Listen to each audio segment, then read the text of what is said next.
آج یہ ضرورت ہے ہم اپنے ایمان کا حق ادا کریں. ہم اپنے ایمان کے لیے، رسول اللہ کی محبت کے لیے، آپ کی الفت کے لیے، آپ کی چاہت کے لیے جن بدبختوں نے نبی کی شان میں اپنی غلیظ اور گندی زبانوں کو بے لگام کیا ہے، ہماری یہ ذمہ داری بنتی ہے ہم حکومت وقت تک اپنا پیغام پہنچائیں،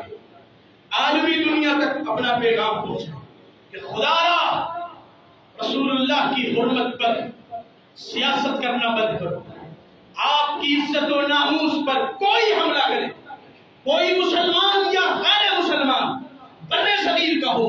انگلینڈ، جرمنی، فرانس کا ہو، یورپی ملک کا ہو، ہمارے نبی کی شان اور عزت کے بارے میں اپنی زبان کو چپش دیتا ہے تو بتا دینا چاہتا